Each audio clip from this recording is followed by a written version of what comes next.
सलूम्बर से खबर है, जहां पर सराड़ा पंचायत समिति के ग्राम पंचायत डेलवास में 8 परिवारों के 70 सदस्य पिछले 8 साल से गांव से बहिष्कृत होने के चलते दर दर की ठोकरें खाने को मजबूर हैं।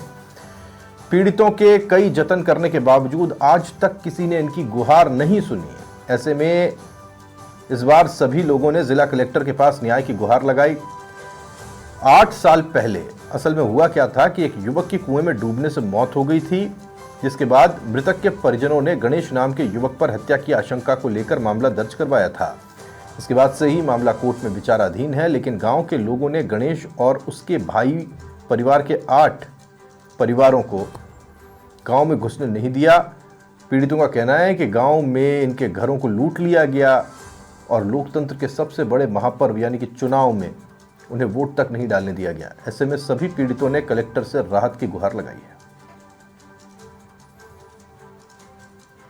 सलूम्बर का एक कितना बड़ा मामला है, आप समझिए कि गांव के अंदर ये 70 लोग हैं जो घुस ही नहीं सकते और ना ही ये मताधिकार का प्रयोग कर पा रहे हैं। 8 साल पुराना एक मामला है जिसमें एक व्यक्ति की मृत्यु हो गई थी।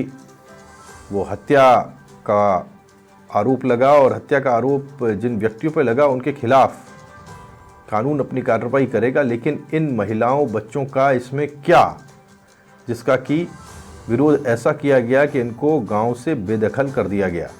अब ये गांव में जान नहीं पाते। अब ये कलेक्टर के पास पहुंचे ये अर्जी लेकर के कि साहब हमें अपने घरों में, अपनी ज़मीन तक और अपने गांव तक जाने की अनुमति दी जाए। खबर पर ज़्यादा जानकारी के साथ नारायण मेघवाल समाचार प्लस संवाददाता हमारे साथ जुड़े, जानकारी उनसे लेते हैं। नारायण, सबसे पहले बताइए कौन हैं ये लोग और अगर आप एक्सप्लेन कर पाएं कि क्या क्या हुआ था 8 साल पहले जिस कारण ये परिस्थिति बनी।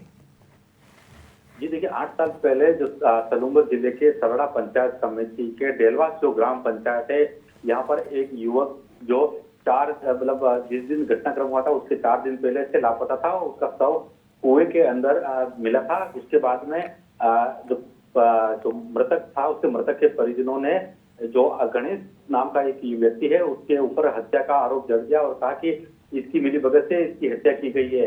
हालांकि ये जांच का विषय था। पुलिस ने मामले को लेकर अनुसंधान किया और संबंधित जो आरोपी था उसको गिरफ्तार भी किया था और गिरफ्तार करने के बाद फाइल पेश की। हालांकि जो मामला है पूरा विचाराधीन है, न्यायालय में विचाराधीन है और मामले को लेकर पुलिस जो कोर्ट में जो फैसला आएगा उसके बाद में आगे की वस्तुस्थिति क्लियर होगी। लेकिन उसके बाद में गाँव में उस जो गणेश और उसके पूरे परिवार के खिलाफ रोष व्याप्त हो गया और पूरे गाँव से पूरा परिवार को बेदखल कर दिया और पूरे गांव वालों ने उनको गांव से बाहर कर दिया। और अभी ये हो गई है कि 8 साल से ये परिवार है जो अपने रिश्तेदार है या फिर जंगलों में अपना जो गुजर बसर कर रहे हैं और फिलहाल रह रहे हैं। और गांव में ये अभी कल जब उन्होंने जिला कलेक्टर जैसा ज्ञापन देने से बताया न तो गांव में तो सामान देता है, हमारे बच्चों को स्कूल की पढ़ाई तक चौपट हो गई है। और यही नहीं, जो अभी 13 तारीख को जो उपचुनाव हुए थे उसमें मतदान देने का भी अधिकार था, उसको भी हमने। बिल्कुल, मैं 1 मिनट नारायण आपको रोक रहा हूँ। सरपंच साहब हैं ये पन्नालाल मीणा,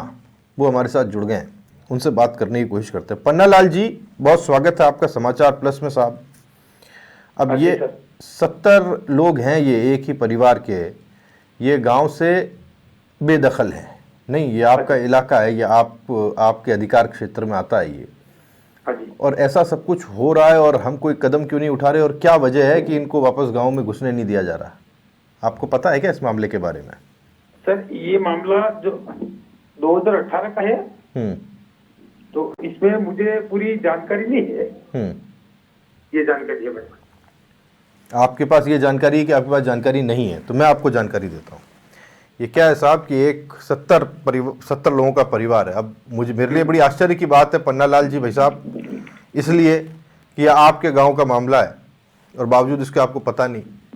ये 70 लोग हैं जो अपने घर नहीं जा पा रहे हैं और ये आज कलेक्टर के पास पहुंचते कहते हैं साहब कि हमको वापस अपने घर में जाने की अनुमति दी जाए।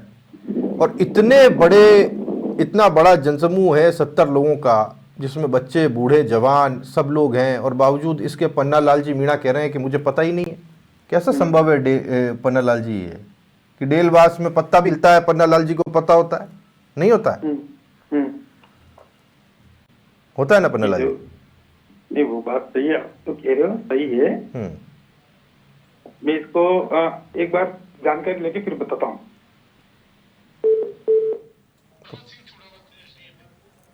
परबत सिंह जी चुंडावत साहब एसडीएम है, हमारे साथ जुड़ गए हैं। एसडीएम साहब, उनसे बात करने की कोशिश करते हैं। चुंडावत साहब, बहुत स्वागत है आपका समाचार प्लस पर। ये जो परिस्थिति बनी है आपके संज्ञान में है क्या? ये 70 लोग हैं एक ही परिवार के, जिनको ये राइट भी नहीं है कि वो अपने घर तक जा पाए। नहीं, मेरे ध्यान में तो अभी तक कभी किसी ने लाया नहीं है। हाँ, मुझे अभी तक बताया भी नहीं है। Extra charge of Sarda, I am on leave, but लेकिन मैं पता लगा के आपको बता सकता हूँ क्या है। Sir done, I just want to give you some information about this. Sir मैं थोड़ा सा आपको बता देता हूँ ताकि आपके लिए थोड़ा समझना आसान हो जाए। आपके पास एक्स्ट्रा चार्ज है सर, मैं जानता हूँ, और आपके लिए थोड़ी सी व्यस्तताएं भी ज़्यादा होंगी।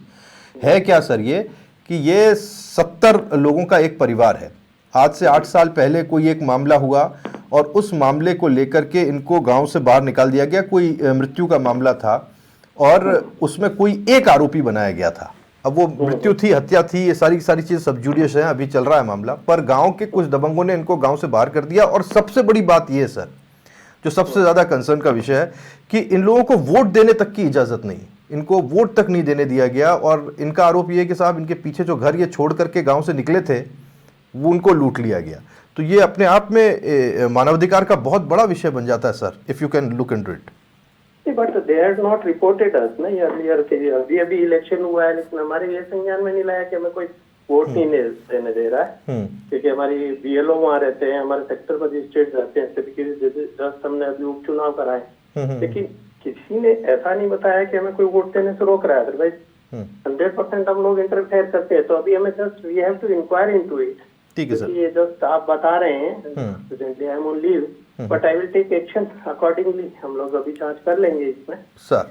और जरूर अगर ऐसी कोई स्थिति है तो कतई नहीं होने देंगे। डन सर, मैं उम्मीद करूंगा आपकी तरफ से कार्रवाई। अभी ये कलेक्टर साहब के पास तो गए हैं मिलने के लिए, और मेरी कोशिश है जिम्मेदार पत्रकारिता ग्रुप होने के नाते एक्शन के जी, अगर इस तरह की कोई स्थिति है। लेकिन उन्होंने हमें कभी एसडीएम मुझे 7-8 महीने में तो कभी बताया नहीं कि इस तरह की कोई स्थिति है।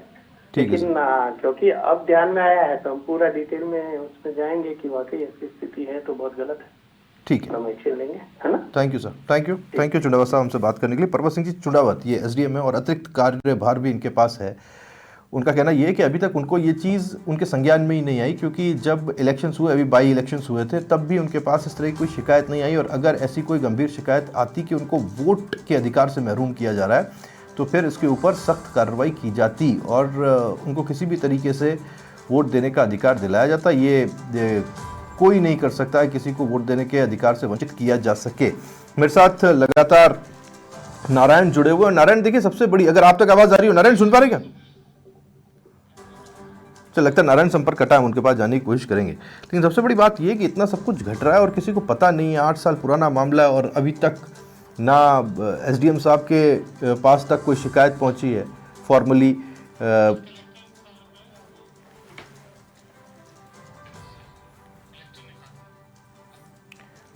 और ना ही गांव के सरपंच से जब हम बात करते हैं तो सरपंच साहब कहते हैं कि साहब मन तो कहीं पता ही नहीं है, मैंने कहीं खबर नहीं है। और खबर नहीं है तो फिर साहब कैसे चलेगा? गांव तो एक ऐसी जगह होती है जहां किसके घर में कितनी थालियां हैं और किसके कटोरी बर्तन बज रहे हैं, कम से कम सरपंच को तो सब पता होता है। और अगर इतना बड़ा मामला हो गया और सरपंच साहब पन्ना लाल जी को पता नहीं है, तो फिर ये बड़ा गंभीर हो जाता है। क्या इनको इतना दबाया गया? देखिए, मैं अभी सिर्फ शिकायत के आधार पर बात कर रहा हूं, जब तक कि, क्योंकि ये एसडीएम और दूसरे सभी प्रशासनिक अधिकारी इससे अनभिज्ञता व्यक्त कर रहे हैं, तो अभी दूसरे पक्ष को भी सुना जाना ज़रूरी है कि इनके जो आरोप हैं उसमें कितनी सच्चाई है। लेकिन अगर सच्चाई है तो, आप समझिए इस बात को, अगर सच्चाई है तो ये जो सारे लोग खड़े हुए आपको दिखाई दे रहे हैं, राइट से लेफ्ट, लेफ्ट से राइट, कितनी महिलाएं हैं, कितने छोटे बच्चे हैं, कितने बुजुर्ग हैं इसके अंदर, जिनका इस घटना से कोई लेना देना नहीं होगा, कोई सीधा उनका हस्तक्षेप नहीं होगा, वो लोग क्यों परेशान हो रहे हैं? और ये सारा काम अगर किसी के हत्या का मामला है तो वो कोर्ट को तय करना है, वो यहाँ के दबंग तय नहीं कर सकते। ये विषय है। और जैसा कि नारायण भी बता रहे थे कि ये दर बदर की ठोकर खाते हो, कई लोग तो ऐसे हैं जो जंगल में रहने के लिए मजबूर हैं। अब आप सोचिए किन परिस्थितियों में लोग रह रहे होंगे और ये अपने बच्चों को किस तरीके से बड़ा कर रहे होंगे।